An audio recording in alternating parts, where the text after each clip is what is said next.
Hey everybody, it's Chef Todd. You're in my home kitchen again.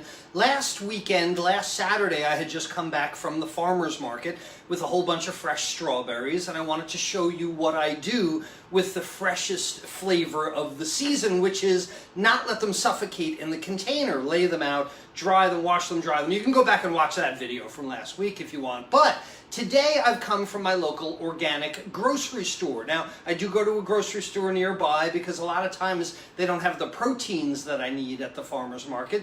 Very honestly, my chicken guy, Kenny, will tell me we just didn't slaughter enough chickens. Like there just weren't enough ready, so there aren't enough for the market. There aren't enough for me to come here and sell. So when Kenny doesn't have chickens, then I gotta go to my mom's, the local organic market, and I buy chickens that are raised just 25 miles from me. So I love that. That's my thing, okay? If you want to go to Costco and buy chickens from hundreds of miles away, that's fine. I don't judge with these things. I just want you to cook. That's all I want. So I'm home today with my chicken breasts, but here's a problem and a question that I get all too often. And people write me and they say, Chef Todd, I did your basic saute method. I did the 9 steps in basic saute with the chicken breast, but I could never get it to reach that final finished internal temperature. Because of course, all carefree cooks, we cook in a quantifiable way, not time and temperature, but we use an internal thermometer, an instant read thermometer. So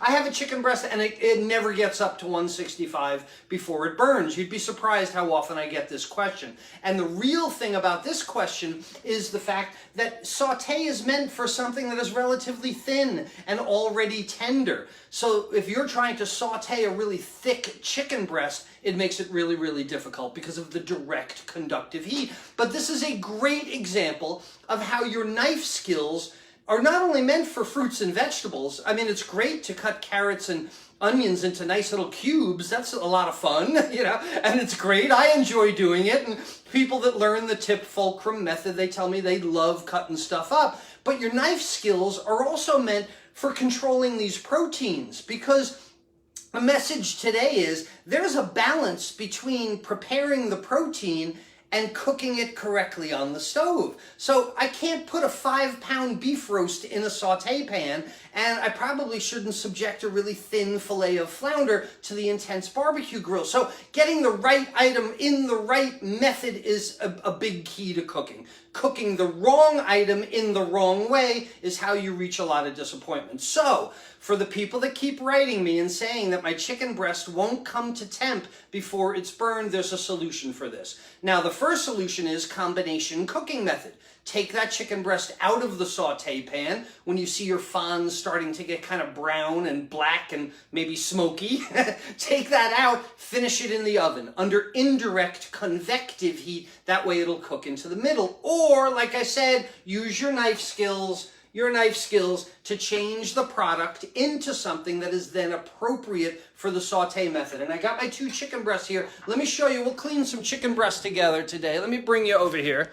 All right, there's the chicken. Okay, so let me show you the first thing I do when I get chicken home. And very often I will buy 3, 4, 5 containers of chicken because, you know, again, they run out so quickly. So here's my chicken breast, right, with the membrane in between. And the first thing I'm going to do is take my boning knife, one of the 4 knives, that you need in your kitchen. My boning knife I use in long strokes. So I'm going to set the knife just to the side of that rib meat, 1 long stroke, and push that aside. I'll turn this around and let's take that rib meat out. Again, 1 long stroke. Missed it a little bit. All right, and there's some scrap for us. Now we've got these tenders under here, and again, with a long stroke, and a lot of times I say it's like a violin.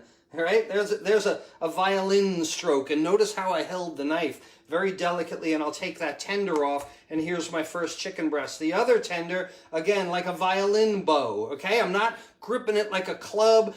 I don't need the pinch grip like we have with a chef's knife. I'm going to hold it all the way down at the handle here on the tips of my fingers, and like a violin bow, pull it across the strings, and take that tender out. Now, usually what I have is a Ziploc bag or something, and I keep all my tenders in a Ziploc bag for another day that maybe they'll go into soup or something, and here's the only scrap that I have. Okay, so here's why we're here together live today, because this is what I wanted to show you. This is a difficult cut. This is an advanced cut for sure, and it takes a lot of skill or practice or luck sometimes to make this horizontal cut on a chicken breast. And that's what I want to do. The fact that this chicken breast is so thick, I want to make a nice horizontal cut on it, because let me tell you where this story comes from. All right, I know I'm teasing you a little bit, but let me tell you a little story. When I was a chef at the National Security Agency, when I first started out at the NSA, I worked the short order grill. Now again, we did breakfast and lunch for 30,000 people, and I didn't have a line of 30,000 at my grill at the National Security Agency. Some of them ate on the salad bar, you know, some of them had the entree station, things like that. But short order grill, I have more respect for short order grill cooks than probably any other chef. The fanciest, snottiest, full chef in the world. To me, I'll put him up against a busy short order grill guy, because he's got to make the cheesesteaks and hamburgers, and there's a grilled cheese here, and the line just keeps going by. So here's what happened to me. I had people prepping my chicken breasts for me for the short order grill, and they were prepping the chicken breasts like this. So somebody comes up to the grill where really I got to get somebody's order out of their mouth and into their hands in less than 5 minutes, because I got to keep that line moving. Do you think that that chicken breast is going to cook in less than 5 minutes on a flat top grill? No, I had the line backing up. I had bottlenecking all the time. And the guy that wanted the grilled cheese, I give him his grilled cheese, and the guy waiting for the chicken breast is still tapping his feet. Plus, I hate to admit this, but I had chicken come back that had some pink in it and things like that. And again, I was new. This is 20 years ago, and I was getting rushed to get the chicken off the grill. So this is what I did. This is an effort, again, to match the type of cooking, flat top, short order cooking, to match the type of cooking to the product that I have. So what I started serving was a double chicken breast. I said, you know what today, guys? Instead of that lousy single chicken breast where it's really thin and overcooked at the tail, and it's really thick at the head, instead of serving that to you that takes 10-15 minutes to cook, I'm going to give you a free extra chicken breast, double chicken breast. Doesn't that sound good? Doesn't that sound like I'm building value in the chicken breast, when all I'm really doing is laying my hand flat on top of the chicken breast? Now this is important because I got to keep my fingers curled up and my thumb out of the way. Don't do this kind of thing, okay? The second thing is, this is going to be a guide for me. When I cut this chicken breast horizontally, I'm going to be able to tell, you get a feel for what is horizontal by this other hand, and then we'll cut it horizontally. But here's the trick I want to do. Let me turn my scale on, and I'm going to weigh this chicken breast, okay? That is exactly a 5-ounce chicken breast. Let's see if I'm any good at this. So with my top hand, I'm going to set the knife at the head of the chicken breast where it's thicker. I do a little sawing back and forth to get it started, and then from the heel to the tip of the knife, I'm going to pull. I think my boning knife needs to get sharpened a little bit, and I'm going to make 2 chicken breasts out of that one. This product, look at this, that will saute or flat top cook on a grill in a heartbeat. And 2.6 ounces, God, I'm good.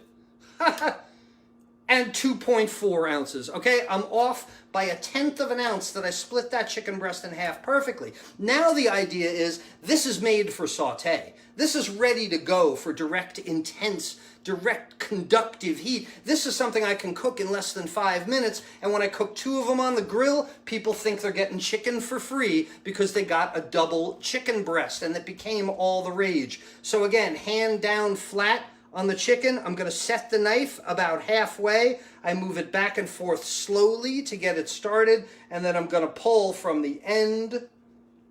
There we go. Oh, I don't think I hit that one as well. Let's see what this weighs in total. 4.7. I just cut it in half, in 2 halves that way, and I think I'm off a little bit. 2.4. Oh my goodness, I'm good.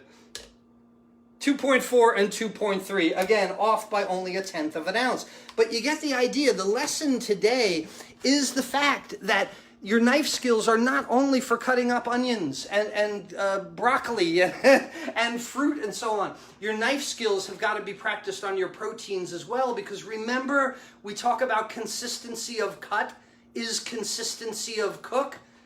That's not only carrots that we're talking about, that's chicken breast as well. So when you're able to take a thick chicken breast that is not meant for the saute pan, that is not meant for a flat top grill, that's going to take a long time to cook on the inside, if you can slice it horizontally and turn it into two thinner chicken breasts, that's a product that's made for the saute. That's a product that's made for the flat top short order grill when you're just out of culinary school and people are yelling and screaming at you because their chicken takes too long. I figured it out. Double chicken for everyone. Free chicken. They thought I was giving the farm away, but all I was doing was cutting the same chicken breast in half. It was so funny.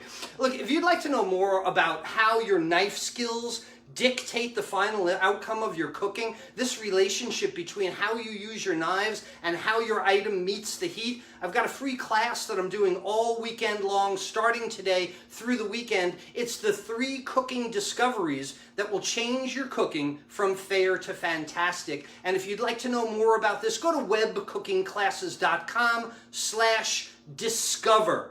webcookingclasses.com/discover. Register for my free class this weekend. 3 discoveries that are going to change your cooking from fair to fantastic. And one of them is this relationship between the knife, the ingredient, and the heat. And you've got to have elements of all 3 to really come out with a great product.